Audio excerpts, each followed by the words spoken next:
Vamos lá. Malaquias capítulo 3, verso 6. Diz assim: porque eu, Senhor, não mudo. Por isso vocês, filhos de Jacó, não foram destruídos. Desde os dias dos seus pais, vocês se afastaram dos meus estatutos e não os guardaram. Voltem para mim e eu voltarei para vocês, diz o Senhor dos Exércitos. Mas vocês perguntam, como havemos de voltar? Será que alguém pode roubar a Deus? Mas vocês estão me roubando e ainda perguntam, em que te roubamos? Nos dízimos e nas ofertas. Com maldição vocês são amaldiçoados, porque estão me roubando vocês, a nação toda. Tragam todos os dízimos à casa do tesouro, para que haja mantimento na minha casa. E ponham-me à prova nisso, diz o Senhor dos Exércitos, se eu não lhes abrir as janelas do céu e não derramar sobre vocês bênção sem medida. Por causa de vocês, repreenderei o devorador para que não consuma os produtos da terra e não deixarei que as suas videiras nos campos fiquem sem frutos, diz o Senhor dos Exércitos. Todas as nações dirão que vocês são felizes, porque vocês serão uma terra de delícias, diz o Senhor dos Exércitos. Amém. Bom, eu estou intencionalmente começando a partir de um texto do Velho Testamento, da Velha Aliança. E eu sei que normalmente a objeção de alguns, que às vezes tanto desconhecem detalhes da doutrina, ou como o pastor Eibe diz, como da própria história, é tentar fazer a afirmação de que o dízimo é algo apenas da Velha Aliança e não da Nova. Eu discordo profundamente disso.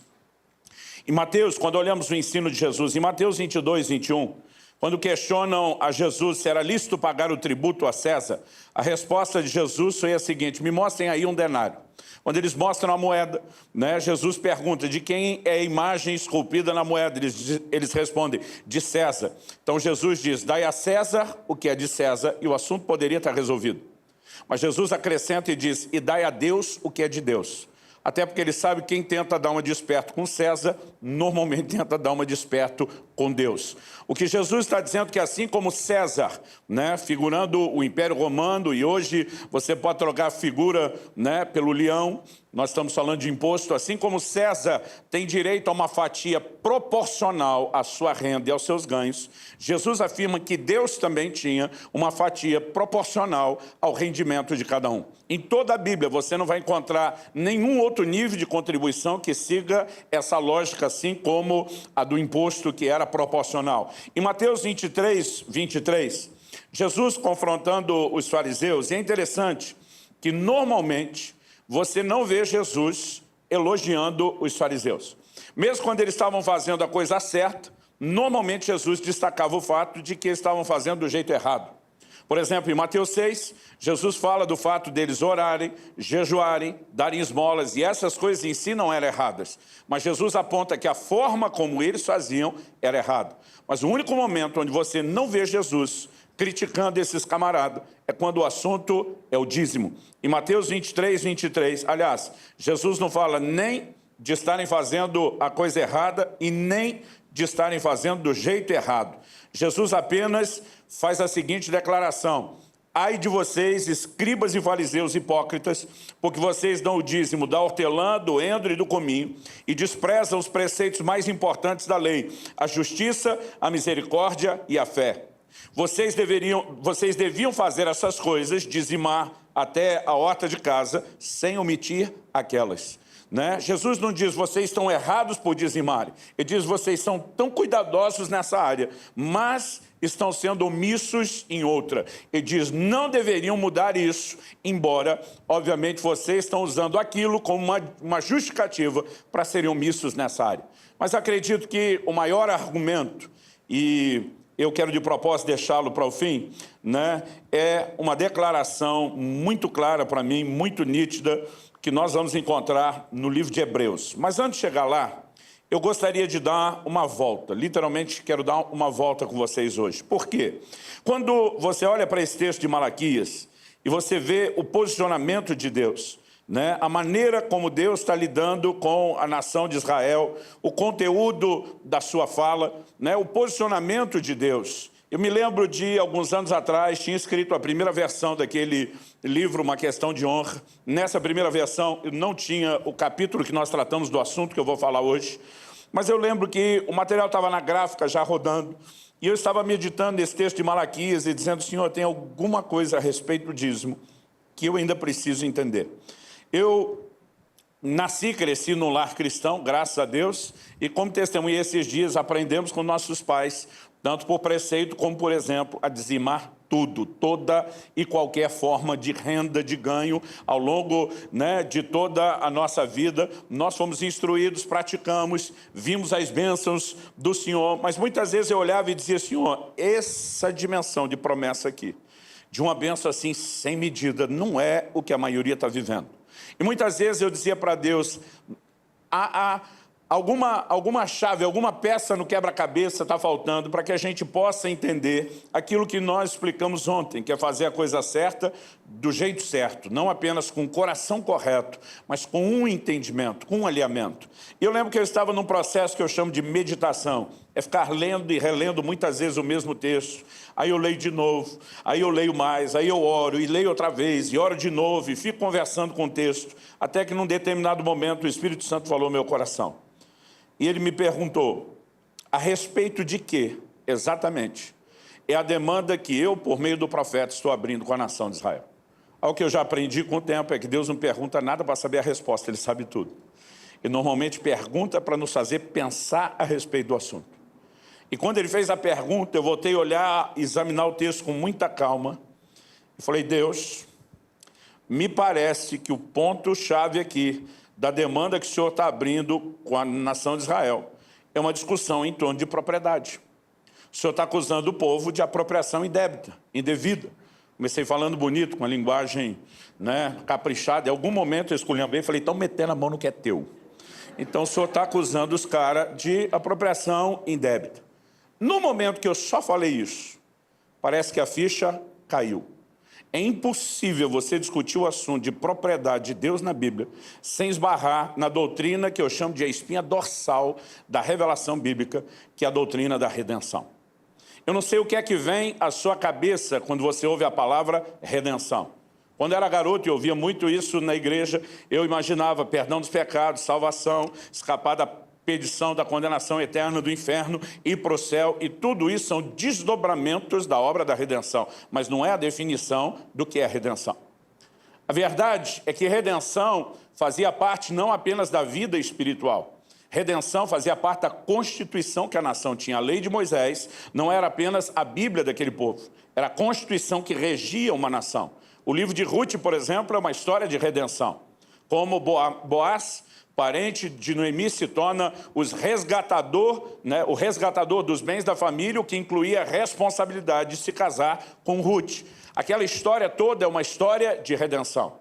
Mas quando os judeus entre si falavam de redenção, eles tinham um exemplo muito claro, que Deus, na verdade, introduziu, estabeleceu, propagou ao longo dos séculos, para que quando Cristo se manifestasse, pudesse haver um entendimento claro do que Ele veio fazer.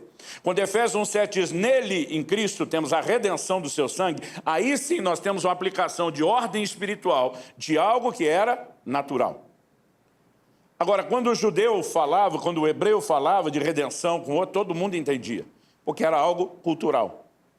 Por exemplo, se eu falar aqui a palavra feijoada, preciso explicar alguma coisa?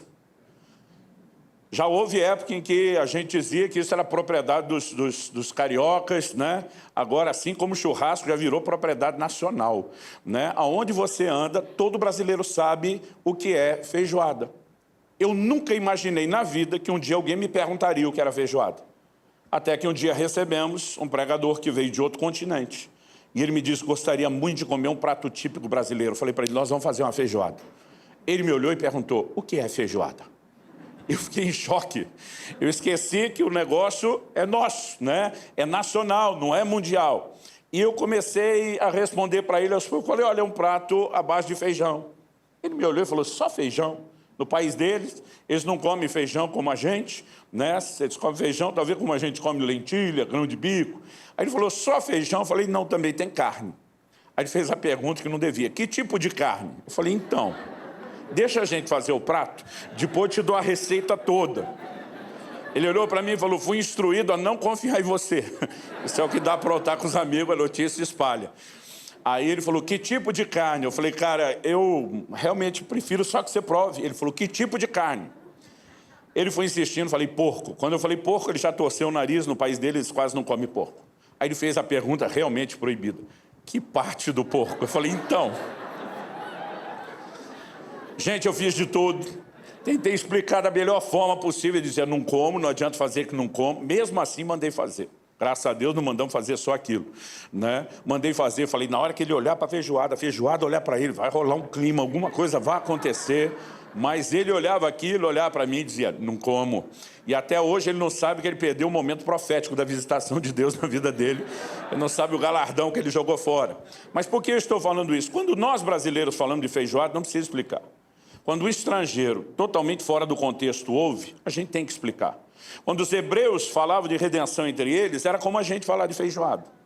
Agora, hoje, nós vamos nos imaginar como aquele pastor africano, ouvindo os brasileiros falar, né, de feijoada. Então, me permita, até se isso for detalhe demais para alguns, dar uma volta e primeiro explicar e definir com clareza o que é redenção.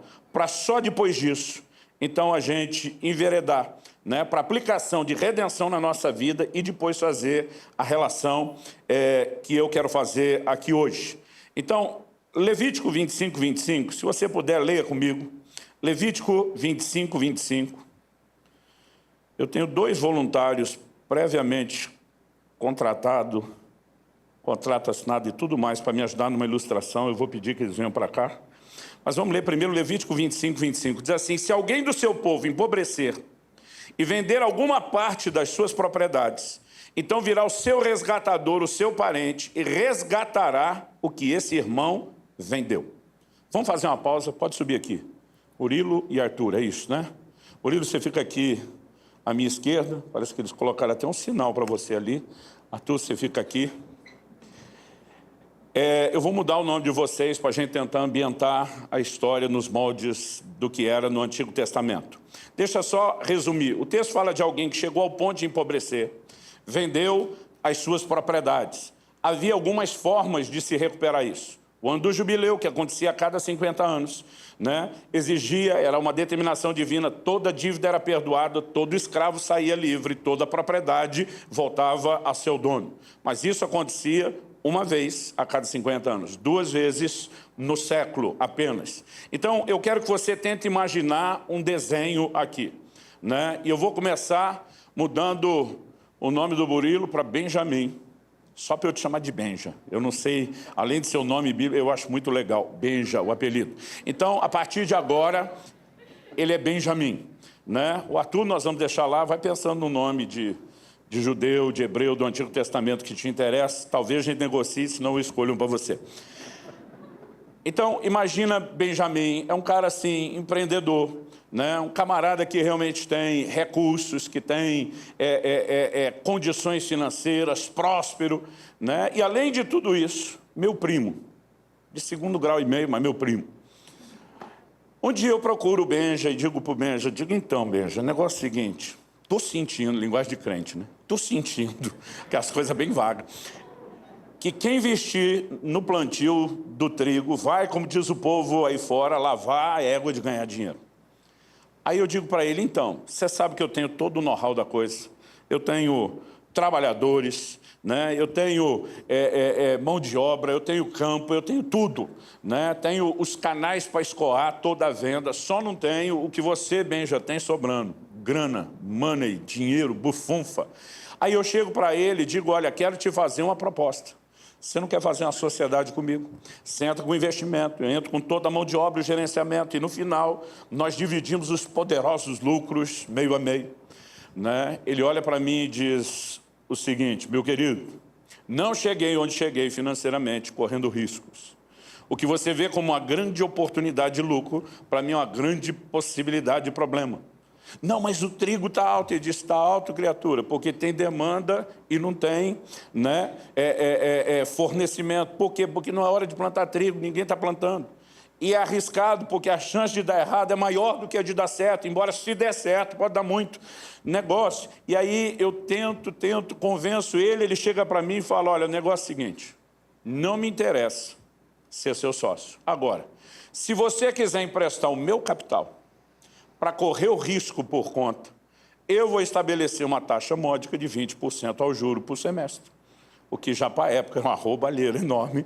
A gente está tão acostumado, né, com a agiotagem legalizada dos bancos hoje que não sente. Mas ele botaria um preço porque ele dizia, já que você vai fazer muito dinheiro e eu não vou poder trabalhar com meu dinheiro, eu naquele afã, naquele desespero, fazer dinheiro, de repente eu aceitava a proposta, mas ele deixava claro, não estou correndo risco. Naquela época não tinha cartório, nós iríamos firmar o negócio diante de testemunhas, os anciãos se assentavam aos portões da cidade e ele deixava claro para todo mundo, não estou correndo risco, estou fazendo um negócio de empréstimo, o risco é por conta dele. E eu fecho o negócio.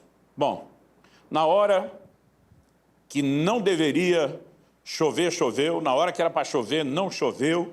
Vou usar um exemplo que a gente tem mais no sul do que vocês aqui. Deu geada, né? Vamos imaginar que eu perdi foi tudo. Vocês acham que eu poderia só chegar para o Benja agora, que além de não ter tido nenhum poderoso lucro, ainda acabei com o capital dele, chegar para ele só dizer, desculpa aí, foi mal? Ele olhar para mim e ia dizer, eu não corri risco, quem correu risco foi você. O problema é que eu já não tinha capital antes e agora eu perdi o capital dele.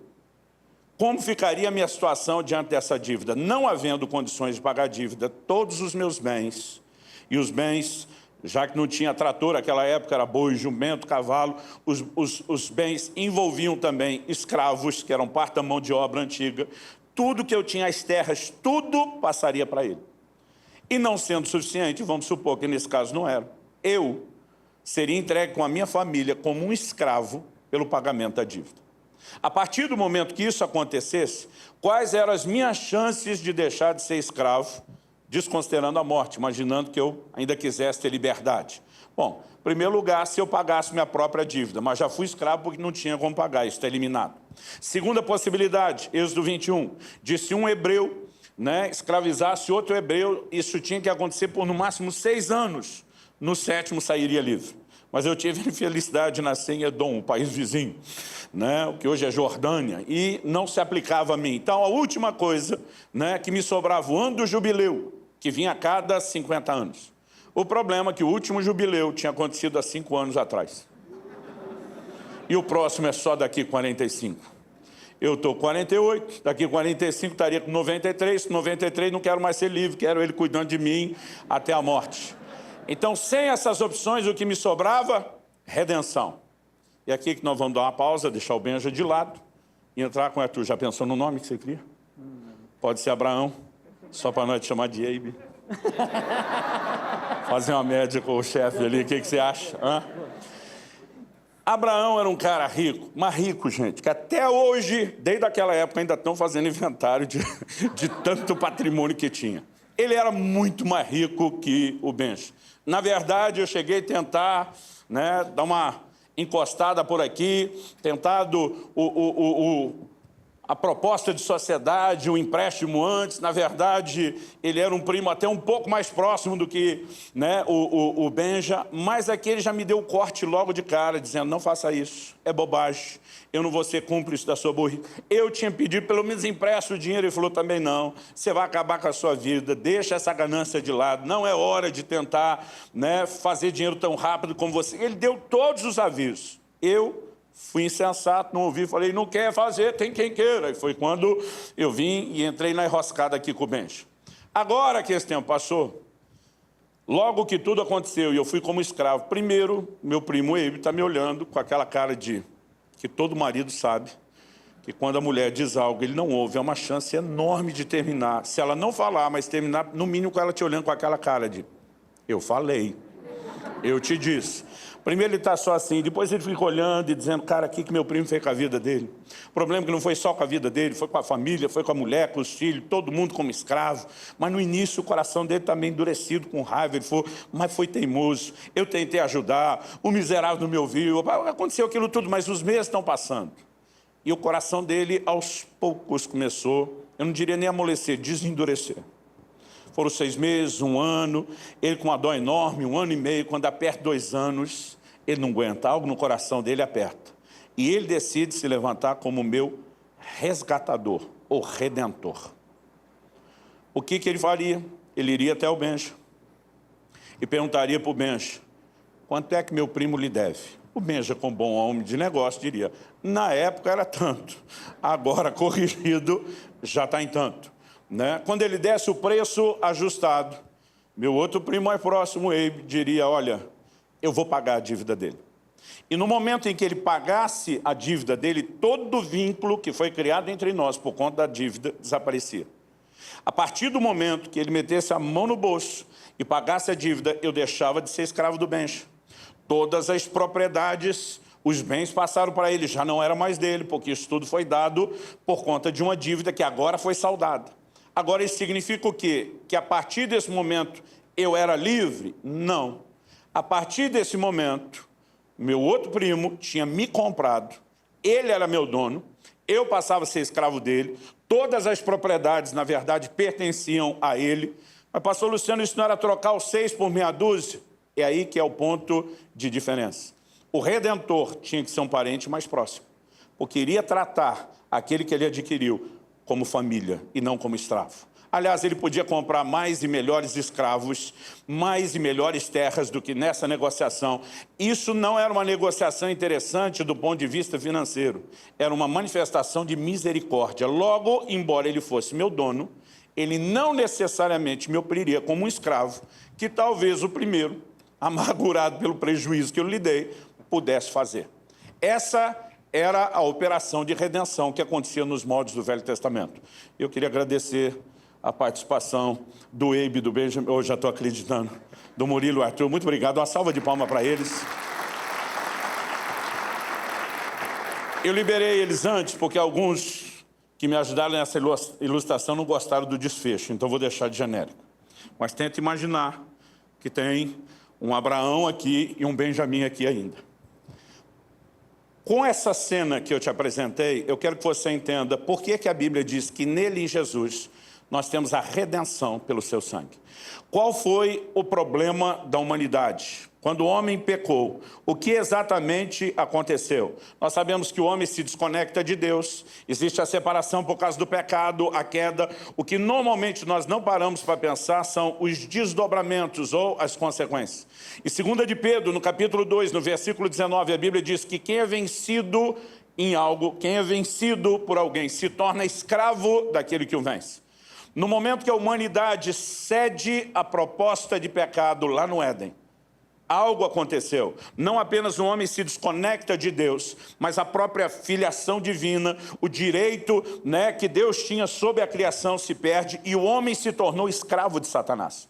Quando Jesus vem para resolver o que eu e você podemos chamar de uma transação comercial. Antes de explorar isso, eu quero que você veja qual é o resultado que a Bíblia apresenta. Em Isaías 49, 7 e 8, a Bíblia diz, Salmo 49, 7 e 8, a Bíblia diz, ao irmão verdadeiramente ninguém o pode remir, nem pagar por ele a Deus o seu resgate, pois a redenção da alma deles é caríssima, e cessará, ou cessaria, dependendo da versão, a tentativa para sempre. O homem, quando passou a estar na condição de escravo, ele não tinha a menor condição de resolver o seu problema. E ele não tinha ninguém que pudesse resolver. Quando a Bíblia diz a redenção da sua alma é caríssima, quando a Bíblia diz ninguém poderia dar a Deus resgate por ele, é porque não havia ninguém em condições de poder pagar essa dívida do pecado. É aí que talvez vai fazer sentido para você o mistério da redenção. Porque é que Deus, na pessoa de Jesus, precisa se fazer homem. Porque somente um semelhante, com consanguinidade, poderia se levantar para ser um resgatador. Mas não podia ser nenhum ser humano, porque todos, desde Adão, desde o primeiro, estavam corrompidos pelo pecado, afastados de Deus e na mesma condição. Então Deus, o Verbo, se faz homem na pessoa de Jesus. Quando Cristo vai à cruz, Ele não está apenas morrendo para perdoar pecados. Colossenses capítulo 2 nos mostra que o que Jesus, na verdade, vai fazer na cruz é que Ele vai pagar uma dívida. Você deve conhecer o texto, mas se for rápido de endereço, me acompanhe na leitura. Colossenses capítulo 2, versículo 14, diz o seguinte, cancelando o escrito de dívida que era contra nós e que constava de ordenanças, o qual nos era prejudicial, removeu inteiramente, cravando na cruz.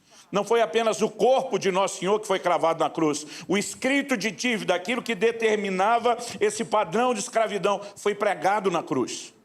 E quando Jesus está pagando a dívida, qual é o resultado disso? Redenção é um ato de compra. Assim como o exemplo que eu dei, eu deixaria de ser escravo do Benjamim para agora ser escravo, né, do Abraão. Aquilo que Cristo fez não foi diferente. Apocalipse capítulo 5, versículos 9 e 10 diz: e cantava um cântico novo dizendo: digno é o cordeiro que foi morto. E o que é que eles declaram na sequência? Pois com seu sangue compraste para Deus homens de toda raça, tribo, língua, povo e nação, e para o nosso Deus os constituístes reis e sacerdotes. Por que a Bíblia diz que houve uma compra? Porque redenção era de fato uma compra. A palavra redenção significa o resgate de uma propriedade. A propriedade que pertenceu ao próprio Deus foi adquirida novamente. Quando o homem estabelece essa condição da dívida por meio do pecado e por causa dela a escravidão, foi necessária uma intervenção. Colossenses 1 diz que Cristo nos arrancou do império das trevas, nos trouxe para o reino de luz, mas por trás disso há o que nós podemos chamar de uma transação. O versículo 14 que eu li fala do escrito de dívida. O 15 diz assim: e despojando os principados e potestades, publicamente os expôs ao desprezo, triunfando deles na cruz. O que é despojar? É tomar o despojo. Por exemplo, na guerra, quando um exército vencia outro, o exército vencido tinha todos os seus bens recolhidos como despojo pelo exército vencedor. A Bíblia está dizendo que Jesus despojou o reino das trevas. O que é que o reino das trevas podia ter de valor, de interessante para ele? Nossas vidas que estavam debaixo do domínio. No momento em que a dívida é paga, o Senhor diz: dá licença que agora nada disso te pertence. Eu estou comprando todos eles para Deus. Redenção é um ato de compra. Agora, se eu e você entendemos que redenção é um ato de compra, nós precisamos entender com mais clareza qual é o resultado, qual é a consequência direta de redenção. Então, definindo o que é redenção, em segundo lugar, nós precisamos entender o resultado. A redenção em Cristo faz de Deus o nosso dono e faz de nós propriedade dele. Não há outra forma, outra perspectiva de você avaliar isso. Em 1 de Pedro 2,9 diz: vós sois a nação santa, a geração eleita, o sacerdócio real, o povo de propriedade exclusiva de Deus. Outra tradução diz: o povo adquirido, comprado. Ou seja, o ato de redenção nos fez propriedade de Deus.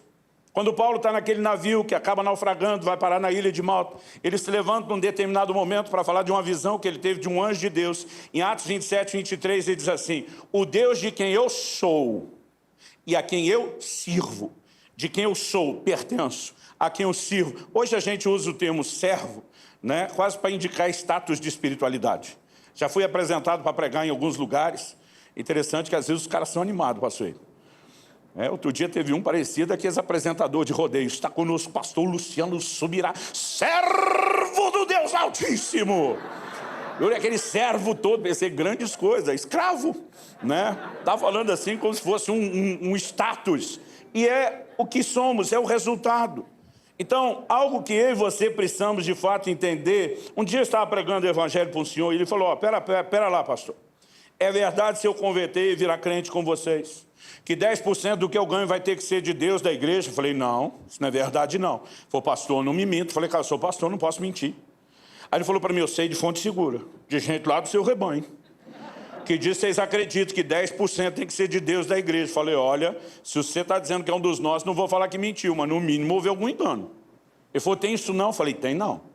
O senhor me garante? Eu falei: eu te garanto. Quando ele fez uma cara de alívio, eu entrei com os dois pés no peito. Eu falei: 100% de tudo que você é, vai passar a ser de Deus. Deus não comprou 10% das ações de ninguém.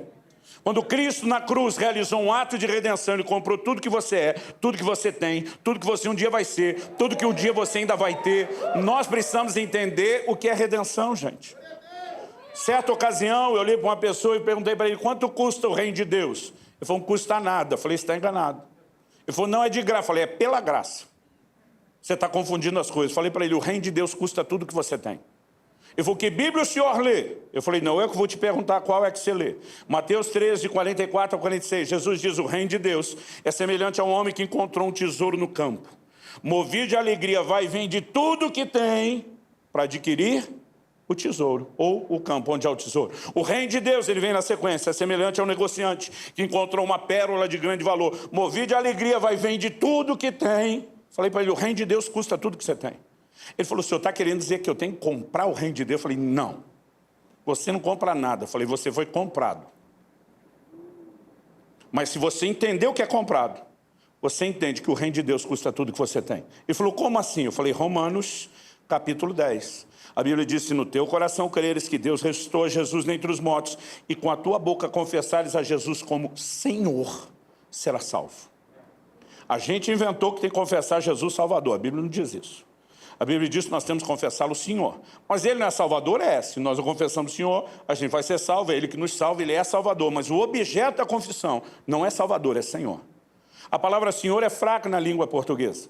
Para nós é o filho dizendo para o pai, sim senhor, ou na cadeia de comando militar, sim senhor, e nada além disso. A palavra Senhor, usada no Novo Testamento, significa amo, dono. O escravo a usava apenas para se referir ao seu possuidor, ao seu dono. Então, o que significa a confissão de Senhor? No momento onde eu e você entendemos, pela operação do Espírito Santo, pela proclamação do Evangelho, não apenas a nossa condição de pecado, o que nos leva ao arrependimento, mas reconhecemos o que Cristo fez. Então, o que nós fazemos é nos curvar diante dele e dizer, Senhor, eu sei que eu entrei nesse estado e nessa condição de escravidão, e que o Senhor me resgatou dela. E o Senhor só fez isso me comprando. Portanto, eu estou me curvando diante do Senhor para reconhecer uma transação legal que o Senhor já efetuou. Eu apenas me submeto, eu apenas aceito o que é fato e verdade. Eu não sou meu dono, o Senhor passou a ser. Eu não tenho nada, se eu tive alguma coisa, foi tudo resgatado junto pelo Senhor. Quando você admite isso, e é por isso que a Bíblia está dizendo que o reino custa tudo que tem, porque na verdade, né, é apenas um reconhecimento. Algo vai acontecer no meio, no seu coração. A salvação é mais do que mera e simplesmente a gente entender, não há mais condenação. Nós precisamos entender o trâmite todo realizado, que nos inocentou. E tem um monte de crente que diz, antes de me converter eu era escravo, agora não sou mais. Digo, mentira, continua escravo, só mudou de dono. Agora isso faz toda a diferença. Não somos mais escravos de Satanás, mas somos escravos de Deus. Quando Paulo diz, eu sou servo de Cristo, ele está usando aquela palavra que eu falei, que significa escravo. Agora, a diferença é que esse Redentor não comprava alguém, é por isso que tinha que ser o parente próximo. No livro de Ruth, por exemplo, antes de Boaz, tinha um parente mais próximo que renunciou, desistiu do direito de ser o resgatador para Boaz, que era o segundo da lista, poder ser. E Deus estabeleceu isso por proximidade para quê? Para que o ato fosse sempre uma manifestação de amor dentro da família. A menos que fosse a sogra te comprando com acerto de conta. Aí poderia ficar pior. Mas normalmente, né, esse era o desenho. Então Deus não nos comprou para tratar como escravos. É por isso que a Bíblia diz, não recebeste de novo o espírito de escravidão, mas o de adoção, pelo qual clamamos, Abba, Pai. Aqui ele não nos trata como escravos, ele nos trata como filhos, mas legalmente ele é dono e nós somos sua propriedade. Quem está entendendo, diga amém. Amém. Bom, quando a gente compreende isso, agora eu quero começar a transicionar para a ideia. Já definimos o que é redenção, qual o resultado faz de Deus o nosso dono, nossa propriedade. Quem entende isso? Para quem entende isso, como nós devemos agir? Então vá comigo para 1 Coríntios, capítulo 6. E agora nós vamos fazer a volta final para voltar para o nosso assunto. 1 Coríntios, capítulo 6. A partir do versículo 18. Vamos ler do 18 ao 20. O apóstolo diz, fujam da imoralidade sexual. Outras versões dizem, né, da prostituição, da imoralidade. A palavra traduzida aqui, porneia, fala de todo o pecado de ordem sexual. O apóstolo Paulo podia usar vários argumentos. Poderia usar o que nós lemos no final do livro do Apocalipse, no último capítulo. De fora ficarão os impuros, né? Pornos, quem pratica porneia, esse tipo de imoralidade. Ele poderia dizer, não brinque nesse terreno, porque você pode comprometer, né, a sua herança eterna. Ele poderia simplesmente ter usado a conversa com os Efésios, não deis lugar ao diabo, né? Não abra uma porta por meio da qual o inimigo pode entrar, fazer uma devassa, um estrago na sua vida. Mas olha o argumento que Paulo usa. Qualquer outro pecado que uma pessoa cometer é fora do corpo, mas aquele que pratica imoralidade sexual peca contra o próprio corpo. Será que vocês não sabem que o corpo de vocês é santuário do Espírito Santo que está em vocês, e que vocês receberam de Deus, e que vocês não pertencem a vocês mesmos. Outras versões dizem, e não sois de vós mesmos. O texto está dizendo que você não se pertence, que você não é seu dono. Em outras palavras, você não é dono nem do seu nariz. Eu sempre quis falar isso pregando sem ofender ninguém. Parece que aqui cabe. E que vocês não pertencem a vocês mesmos, verso 20, porque vocês foram comprados por preço. Agora, pois, glorifiquem a Deus no corpo de vocês. Por que não nos pertencemos? Porque alguém nos comprou. Agora eu amo essa frase, por preço. Não foi barato. E quando Satanás ia com aquela conversa mole, com aquelas sugestões, pensamentos, você não tem valor, né? Faz assim para ele, ó, dá uma olhada na etiqueta e vê se não tem valor. Romanos 8,32 diz, se Deus não poupou nem mesmo a seu próprio Filho, antes o entregou por amor de nós, como não nos dará juntamente com Ele todas as coisas? A Bíblia está dizendo, se Deus deu Jesus, que é o que Ele tinha de melhor, e faz qualquer loucura por você, crente. O preço pago foi alto, isso mostra o valor que nós temos diante de Deus. Deus não nos comprou para nos oprimir, no entanto, Ele é dono, e Ele está dizendo, o seu corpo não é mais seu, você não pode fazer o que quer, você não pode pegar o corpo que eu comprei, Deus está dizendo, e simplesmente sujá-lo na prostituição. Então Deus está dizendo, você tem que entender o que é mordomia, ou uma linguagem atual, gerência. Então, quando o texto diz, glorifiquem a Deus no corpo de vocês, ele não está falando necessariamente da dança no louvor e adoração. Há um culto de santidade. Quando eu e você entendemos, peraí, se esse corpo pertence ao Senhor, e eu preciso cuidar bem dele, isso significa mantê-lo longe da imoralidade, sim. Então, se Deus é o dono, e Ele comprou, e requer de mim uma boa mordomia, ao exercer essa boa mordomia, que vem do entendimento de redenção, eu glorifico a Deus com o meu corpo. Aqui eu quero fazer uma volta para o nosso assunto que envolve finanças. Assim como o corpo não é mais seu, porque Deus comprou, nada do que você tem é mais seu, porque Jesus é dono de tudo isso. Há um conceito na vida cristã chamado mordomia, que não diz respeito apenas à parte dos recursos que eu entrego, mas a minha responsabilidade de administrar o resto como algo que pertence a Deus. Outro dia um irmão falou para mim, eu não sou dizimista, eu sou tudista, porque tudo é de Deus. Eu falei, eu sou os dois. Por que você tem que escolher entre um e outro? Falei, a mesma lógica que me remete a entregar 10% da renda a Deus é a lógica que me remete a cuidar e administrar dos 90% com a consciência de que eu sou bom mordomo. Mas falando sobre como quem entende isso deve se posicionar, eu quero começar com uma ilustração bíblica. Eu gostaria que você pudesse me acompanhar em Gênesis, capítulo 47. E nós vamos ler a partir do versículo 13. Enquanto você localiza o texto, eu vou fazer o pano de fundo da história. José foi vendido pelos seus irmãos para o Egito, na condição de escravo. Dali, embora tenha prosperado inicialmente, ele acaba sendo preso injustamente por toda aquela história da mulher de Potifar que deu em cima, ele não aceitou, que você conhece.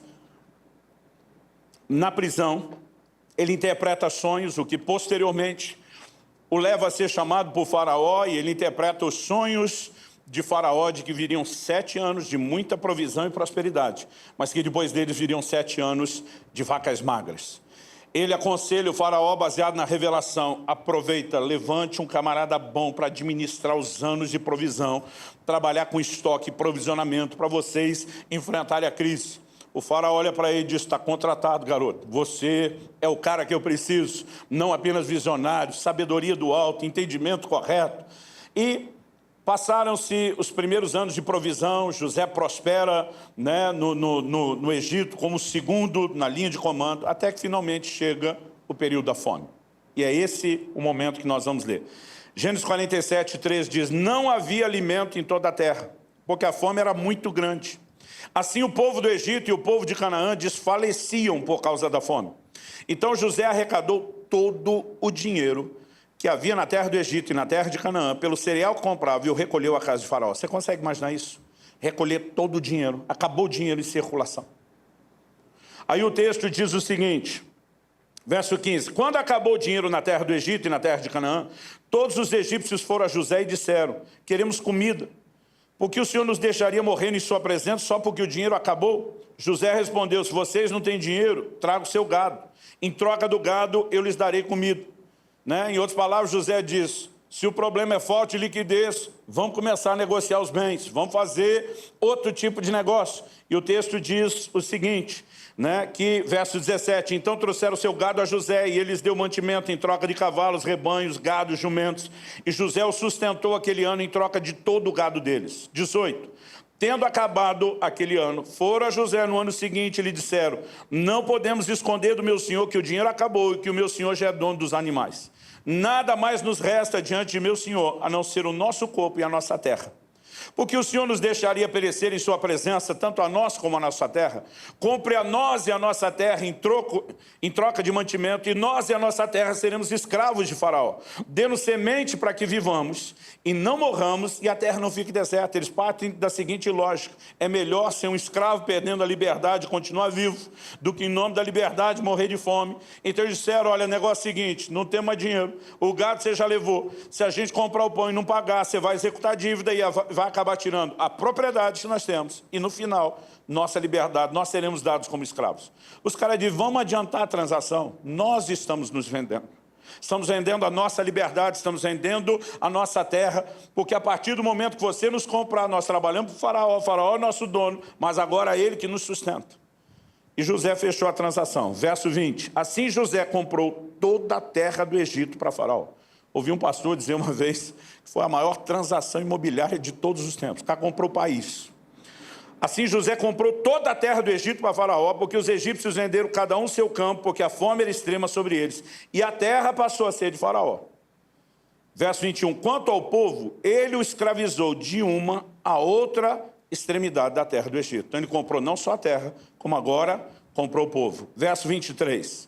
Então José disse ao povo, eis que hoje comprei vocês e a terra de vocês para Faraó. Aqui estão as sementes para que semeiem a terra. Das colheitas, vocês darão a quinta parte a Faraó. As outras 4 partes serão de vocês, para semear o campo, para servir de alimento a vocês, aos que estão em suas casas e para alimentar seus filhos. Quando José fala isso, você acha que alguém reclamou? Você acha que alguém brigou? Gente, vamos pensar bem. De quem é a terra toda agora? De Faraó. De quem é a mão de obra que vai arar, plantar, colher depois? Todo mundo é escravo do Faraó. De quem é a semente que vai sair do celeiro para ser semeada? Do Faraó. Pergunta com a resposta óbvia, que não é aquelas campanhas de cartão de crédito, que já estão te dizendo o que quer que você responda. De quem é a colheita? Era uma pergunta. Do Faraó, pelo menos o ó, gente. Do Faraó, ó. Agora José diz, gente, negócio é o seguinte, está aqui a semente, vocês plantam e nós vamos fazer assim. A quinta parte, 20%, volta para o Faraó. Os outros 80%, as outras 4 partes, vocês comem e fica para vocês. Você acha que alguém levantou lá e gritou, ladrão! Está tentando ficar com 20% do que é nosso? Não, olha o verso 25. Eles disseram a José, o Senhor salvou a nossa vida, que possamos alcançar favor diante do Senhor e seremos escravos de Faraó. Só faltou dizer desse jeito, dá gosto de ser escravo. O cara é o dono de tudo, só pede uma parte de volta. Agora a pergunta é, por que pedir uma parte de volta? Não é apenas porque o palácio, a corte de Faraó tem que ser mantido. Eu acredito que o que nós temos aqui, a gente pode definir como uma espécie de memorial. Todo favor que você faz, que você não lembra que é favor, daqui a pouco, a pessoa simplesmente acha que você que está em dívida. Eu lembro de épocas, já tivemos vários programas sociais equivocados até acertar a mão. Eu lembro de uma época quando a gente ficava sabendo de alguém desempregado, podia não ser da igreja, se fosse ligado a alguém da igreja e tivesse espaço, a gente incluía. A gente dizia 6 meses de cesta básica. A gente dizia, se conseguir emprego no primeiro mês, está no lucro, vai ter mais cesta básica por 5 meses. Mas se não conseguir em 6 meses também, acabou, não tem cesta básica, não tem mais nada. Se você não ficasse avisando o camarada, olha, já foi 1, só falta 5, já foi 2, 4, está no meio, né? O último mês, esse é o último, é a sexta, mês que vem não tem. O cara chegava lá no 7º mês intimando, não, cadê nossa cesta básica? Como se a gente estivesse roubando ele. Porque favor que você não lembra que é favor, vira obrigação. Agora, o que é que José fez? Ele diz, ó, agora que tudo é do Faraó, preste atenção. Faraó não quer tratar ninguém como escravo. Faraó só quis salvar a vida de vocês. Ele está falando como representante de Faraó. Ele diz, eu só quis garantir que ninguém perecesse. Mas, além de manter a corte do Faraó, vocês precisam manter o devido sentimento de gratidão de quem é quem nessa história. Então, a partir disso, vai para o faraó. O crente que diz, estão tentando pegar 10% do que é meu, não entende redenção. A minha vontade é dizer, não, cabeção, Deus é que deixa você ficar com 90% do que é dele. A perspectiva é completamente diferente. Quem está entendendo, diga amém. Amém. Quando nós entendemos redenção, tudo muda de figura.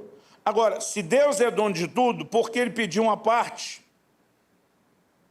Porque ele pediu, e outra, Deus não pediu os 20% de José, ele pediu 10%. A 10ª parte ou 10%. Eu acredito que há algo por trás do número 10 na tipologia bíblica.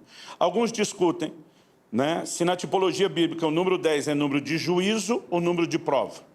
Por exemplo, Deus deu 10 mandamentos para provar o seu povo, mas deu 10 pragas para julgar o Egito. Então existe essa discussão. O 10 é número de juízo ou número, né, de prova? Para mim, a questão não é nem só o juízo nem a prova.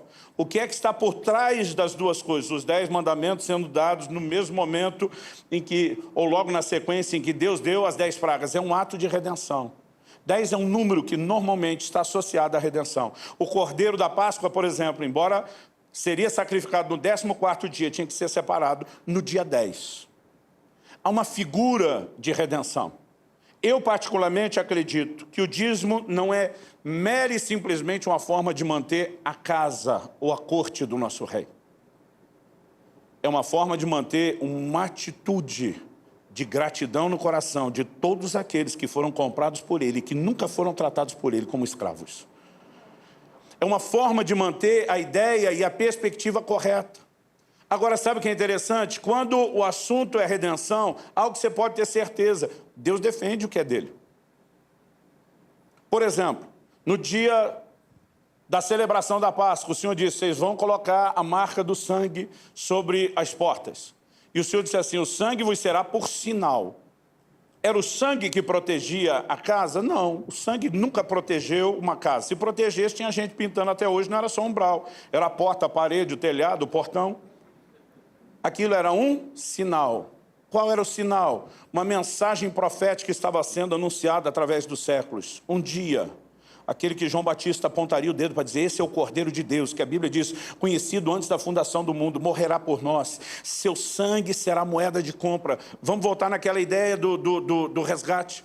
O apóstolo Pedro diz, não foi com prata ou ouro que fostes resgatados da vossa vã maneira de viver, mas com o precioso sangue de um cordeiro sem defeito, conhecido antes da fundação do mundo, mas agora manifesto por amor de vós. O sangue foi a moeda de compra dessa transação. A Bíblia diz, não foi prata ou ouro.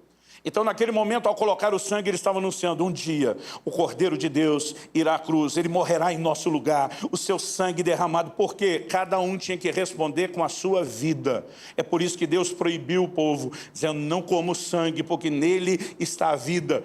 Então, ao derramar sua vida, Jesus estaria estabelecendo o resgate. Então, aquilo era apenas um sinal para o reino do Espírito. Quando o anjo da morte passasse e visse a marca do sangue, qual era a mensagem? Aqui tem dono, não se meta. Deus diz, quando o anjo da morte passar, o Senhor diz para Moisés, eu vou defender a casa onde está a marca do sangue. Porque quando o assunto é propriedade de Deus, Deus defende o que é dele. Agora, olha o que é interessante. Deus diz, quando vocês dizimarem, o texto que nós lemos de Malaquias, o Senhor diz, eu é que cuido do devorador. A briga agora é comigo. Quem se posiciona para defender sou eu. Há relações, e me perdoe apresentar isso tão atropelado pela questão do tempo, há relações que nós não podemos deixar de enxergar. Qual foi a primeira vez que o dízimo apareceu na Bíblia? Com Abraão, em Gênesis 14, num ato de redenção. Ló, o seu sobrinho, morava, né, já ali em Sodoma, houve uma guerra. A Bíblia fala de uma guerra de 4 reis contra 5 reis, né? E eles simplesmente não puderam resistir, foram levados junto com todo o despojo de guerra. Alguém avisa o Abraão e diz, os 5 reis não conseguiram aguentar os 4. Só que levaram seu sobrinho e a família. Se tivessem sido levados por uma dívida, a forma de resgatar seria pagando a dívida. Foram levados pela espada, Abraão diz, vou resgatar na espada. Gente, 5 reis com seus exércitos não conseguiram. Abraão pega 318 homens em casa. A gente vai chamar isso do quê? De um pelotão, de um batalhão, numa formação militar. Chama os vizinhos e diz, vamos cair para dentro. Imagina um deles perguntando, El Shaddai, o Todo-Poderoso, está com você nessa? Ele diz, claro que está. Os caras dizem, estamos dentro. O que eles vivem é um milagre, gente. Não é algo natural e normal. Agora, quando os 4 reis venceram os 5, produção, confirma se os 4 venceram os 5 ou os 5 venceram os 4. Produção é você, Ibe, olha aí para mim. Gênesis 14. Quando... Eu sempre quis ter um ponto desse no ouvido. Um dia eu vou falar isso. Produção, eles vão me dar a resposta aqui na hora. Pior que imaginei a cena mesmo agora. Quando aqueles reis levaram o despojo, agora eles tinham o despojo dos 9 exércitos. Quando Abraão os vence, ele que já era rico quando foi, os 5 que venceu 4 ou 4 que venceu 5?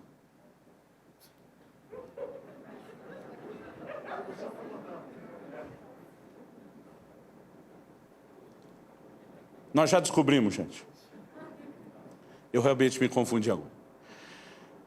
Quando Abraão volta, o cara que foi já era rico, ele volta agora com o despojo dos 9, os 4 que derrotaram os 5. Obrigado. E assim eu não levo nenhuma bronca do senhor depois também, né?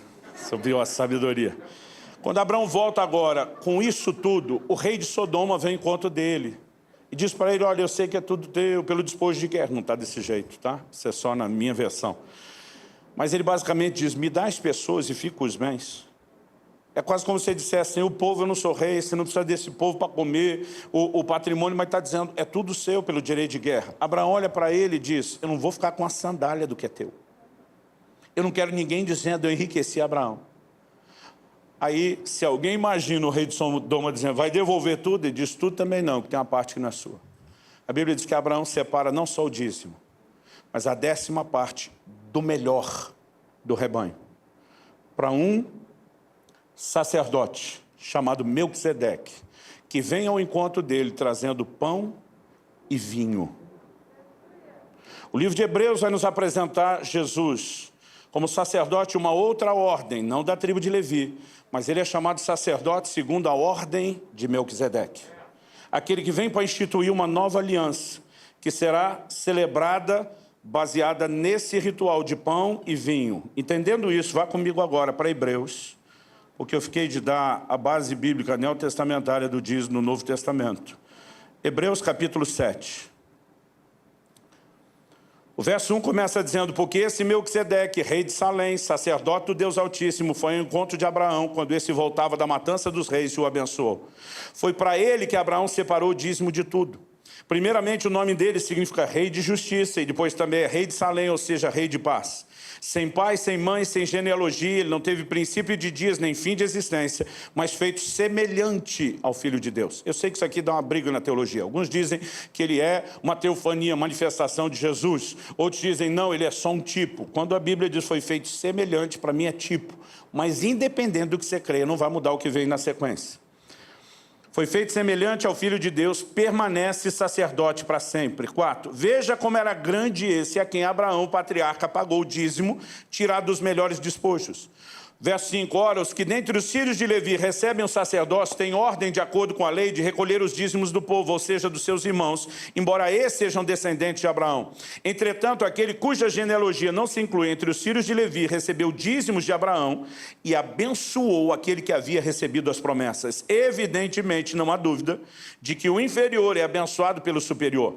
8. Aliás, aqui os que recebem dízimos, está falando da lei mosaica e do sacerdócio levita, né? São homens mortais, porém ali o dízimo foi recebido por aquele de quem se testifica que vive, Cristo. 9. E por assim dizer, também Levi, que recebe dízimos, pagou-os na pessoa de Abraão, porque Levi, por assim dizer, já estava no corpo de seu pai Abraão, quando Melquisedeque foi ao encontro desse. A Bíblia está dizendo que quando Abraão se curva diante de Melquisedeque, tipo de Cristo, entrega os dízimos. Quem é Abraão? Pai de Isaac, que por sua vez terá um filho chamado Jacó, que o nome vai mudar para Israel, que então terá entre os seus 12 filhos um chamado Levi. Levi é bisneto de Abraão. Quando a Bíblia diz Levi ainda estava nos seus lombos, não está fazendo uma afirmação biológica, está fazendo uma afirmação simbólica. A Bíblia diz que quando Abraão, como bisavô de Levi, se curva, Levi e toda a tribo sacerdotal se curvaram diante de um sacerdócio maior, Melquisedeque. Aquele que vem trazendo pão e vinho, que tipifica Cristo, eles se curvam e dizem: os dízimos, que pela lei são nossos, a partir de agora passam a ser seus. Se isso não é a transição da velha para a nova aliança dos dízimos com um novo destinatário, me explique o que é. Porque não tem um crítico dos dízimos que ofereça uma explicação para um texto tão claro como esse. As pessoas ficam discutindo, é da velha ali. Eu digo, meu irmão, vai te fazer mal se você praticar. A Bíblia diz que nós temos uma nova aliança baseada em melhores promessas, que tem Jesus como fiador. Então, se a velha já tinha uma contribuição mínima de 10%, nós conseguimos acreditar numa aliança melhor, maior, baseada em melhores promessas, com o melhor fiador, que regrediu. A maior parte do tempo, a discussão é simplesmente uma avareza de quem não quer preencher a cota e que não quer entender o que é redenção. Quando eu comecei a entender essas coisas, lá em casa tudo mudou. Eu normalmente gostava de, quando íamos para a igreja no dia entregar o dízimo, eu trazia meus filhos perto e dizia: vem cá todo mundo. Nós ajoelhávamos e a gente segurava aquilo na mão e dizia: Senhor, muito obrigado, porque o Senhor comprou as nossas vidas. Nós não nos pertencemos. Todos nós somos teus. Nada do que nós temos é nosso, tudo é teu. O Senhor misericordiosamente nos deixou usufruir da maior parte do que é seu. Mas a entregar essa pequena parcela de tudo o que é seu, nós queremos reconhecer o seu ato de compra. Nós queremos reconhecer a sua bondade de nos permitir tanto gerenciar como usufruir aquilo que é seu.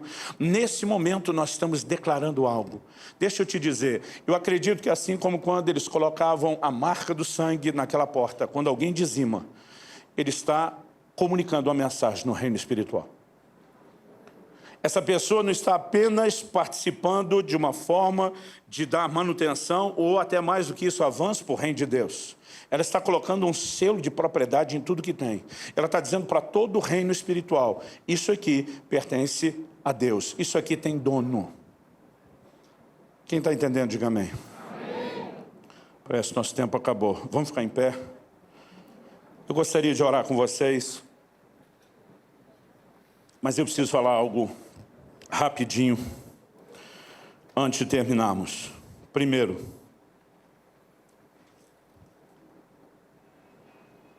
eu olho para a questão do dízimo muito mais como uma espécie de teste de fidelidade, uma oportunidade de nos mantermos conscientes. Sabe, Deus sabe que o seu povo é esquecidinho. Quando eles atravessam o Jordão, Deus diz para Josué: tira 12 pedras de dentro do leito, levanta o memorial do lado de fora, para que ninguém nunca esqueça o que eu fiz. Eu fiquei pensando, esse povo ia esquecer um milagre como esse. Não era esquecer no sentido da amnésia, não lembramos o que aconteceu, mas era perder a consciência, o temor e a gratidão que deveriam ter acompanhado aquela intervenção. Jesus chama os 12 para perto de si na última ceia e diz: negócio seguinte, cambada, eu vou morrer pelos vocês tudo.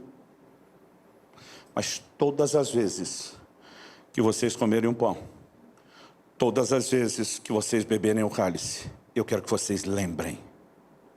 Ele está dizendo, isso não é um ritual qualquer. É uma forma de cultivar e manter acesa uma consciência. Eu acredito que o dízimo, muito mais do que financiar o reino de Deus, ele nos mantém conscientes de uma verdade. Nós somos resgatados. Nós não somos donos de nada. Quem está entendendo, diga amém.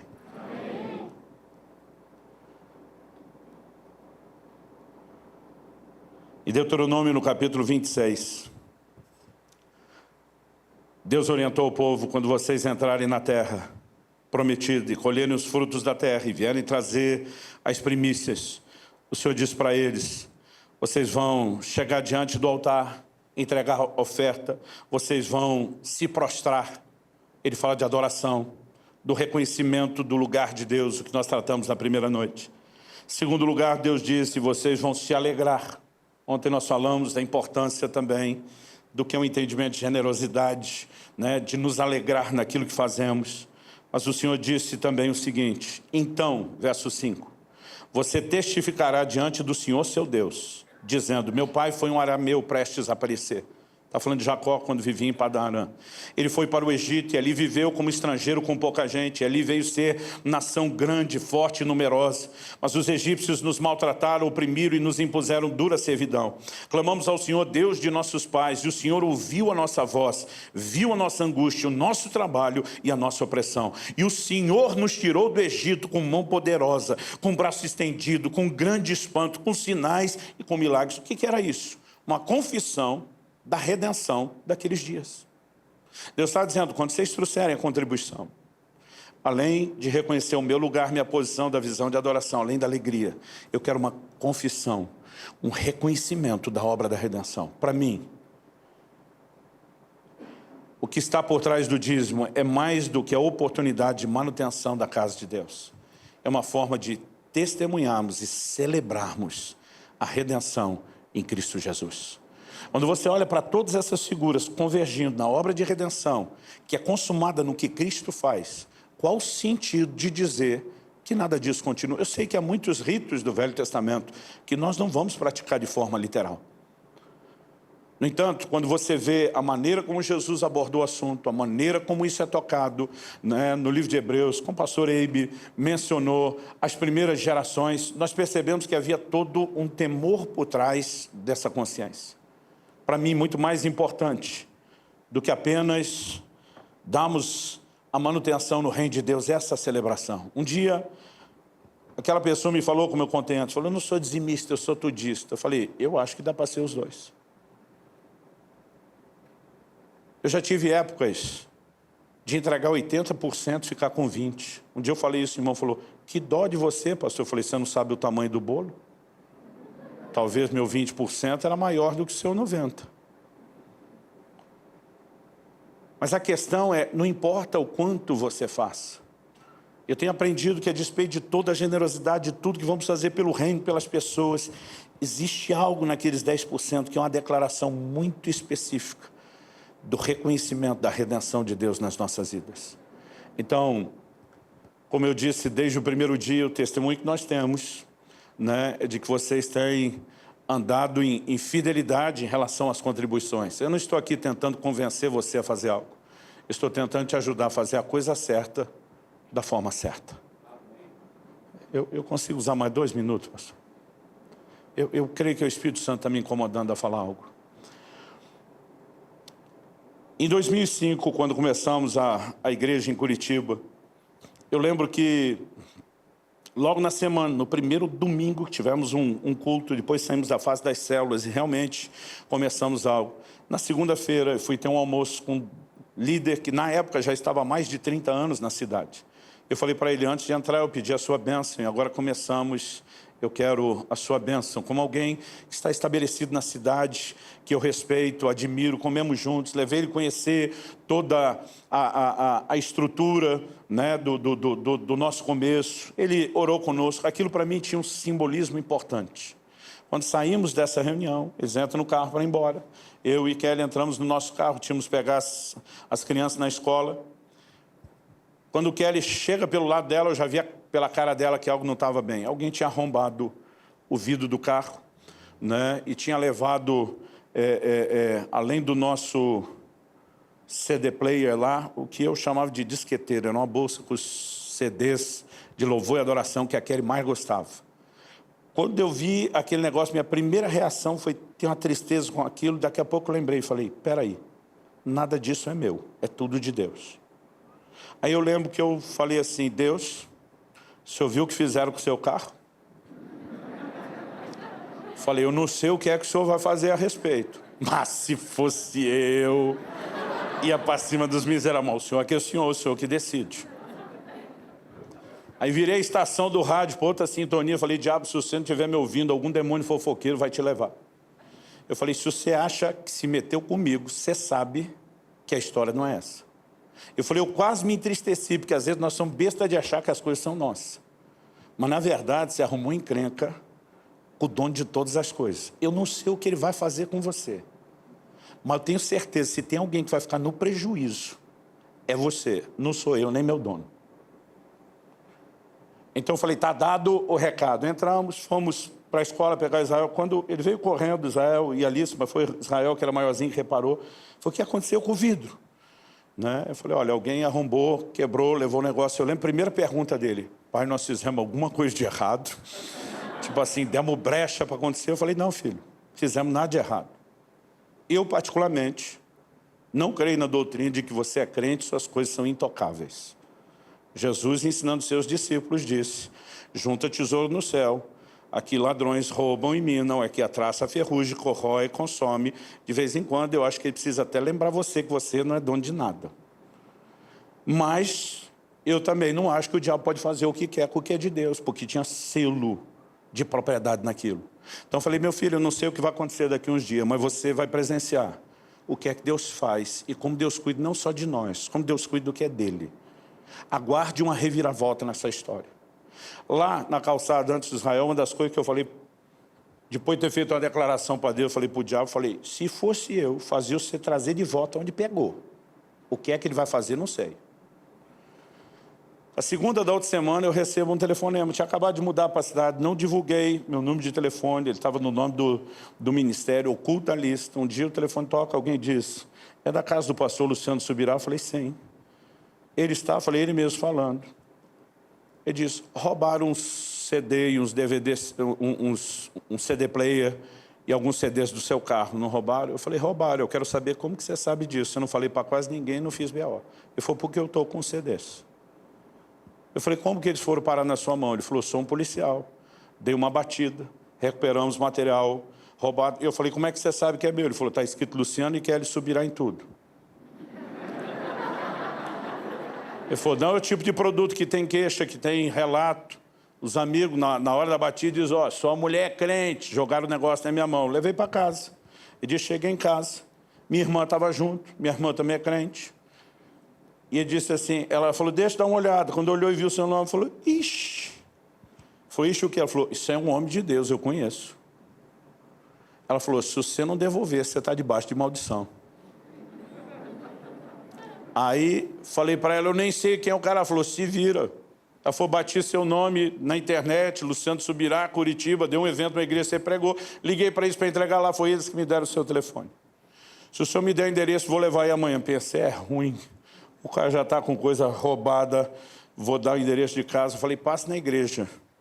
Vou estar orando lá pela manhã, o endereço é tal, te espero lá. Enquanto estava orando, eu falei, peraí, não é que o negócio está voltando de onde saiu? Aquilo me deixou cismado. Comecei a orar por aquele camarada. Enquanto eu estava orando, Deus me trouxe uma convicção no meu espírito, que ele era um desviado. Que ele falou que a mulher era crente, ele não, mas ele era um desviado. E na hora eu entendi que já havia uma conspiração divina. Quando ele chegou, veio me entregar, falou, olha, quero agradecer a sua disposição, rodar a cidade, vim me trazer isso. Falei, mas na boa, cá entre nós, você falou que não é crente, mas eu acho que você é um desviado. Ele baixou a cabeça. Falou, o senhor está certo, eu estou tão desviado que não posso dizer que sou crente. A hora que ele falou isso, saiu da minha boca, pulou. Eu não pensei, a hora que eu vi, já tinha falado. Falei, meu amigo, alguém que já conheceu a verdade, está vivendo longe dela, trabalhando com o que você trabalha, a linha não é fina demais? E quando eu vi que eu falei aquilo, eu pensei, meu Deus, o cara está trazendo um negócio aqui que eu estou chamando de corrupto. Aí ele falou, o senhor é homem de Deus, não adianta eu querer mentir. Negócio seguinte, recuperei sem batida nenhuma. Eu fui o receptador que comprou do craqueiro que quebrou esse negócio seu. E é por isso que eu estava com medo da maldição. E eu vim te devolver aqui. Eu falei, mas você sabe que não foi só o CD, né? Teve um CD player. Ele falou, então. Aí ele abriu o porta-mala, falou, te trouxe um outro aparelho. Eu falei, você me garante que isso não é cabrito? Na gíria, para eles roubados. Ele falou, aí o pastor quer demais, né? Eu falei, velho, isso aí era cabrito, não vou pegar não. Se o senhor não pegar, eu estou debaixo de maldição. Eu falei, se pegar, estou eu. Por que é que fico eu debaixo de maldição, para você não ficar? Aí ele falou, nós temos que resolver isso. Eu falei, pois é, qual a sua sugestão? Ele falou, vamos ali na loja, eu pego um novo com nota. Eu falei, eu tenho algo melhor, uma proposta melhor. Você nem precisa me dar um negócio. Não, não faço questão. Eu falei, presta atenção. Se fosse hoje, eu teria voltado lá e teria dito que eu quero é a sua alma. Falei para ele, você quer resolver a treta com Deus? Quero. Falei, domingo que vem, eu quero você e a sua família no primeiro banco do culto. É aqui nesse prédio. O culto é tal hora. Se você vier aqui, você está liberado. Tem mais. O craqueiro quebrou meu vidro. Eu tive que comprar em ferro velho. O carro é antigo, né? E eu não consegui achar isso. Falei, me deu trabalho, me deu despesa, você é cúmplice dele. Você quer quitar tudo, domingo que vem na primeira fila. Ele falou, não, eu venho e vou te dar. Eu falei, não quero mais nada. Se você me der qualquer coisa, você não deve para Deus, você não volta domingo. Eu quero você domingo. Ele falou, domingo eu estou lá. E domingo ele estava. E ele continua com a família na igreja até hoje. Sabe? Às vezes nós estamos quase deificando, endeusando coisas perdidas, em vez de entender o que é patrimônio aos olhos de Deus. Deus só jogou uma isca para o Satanás.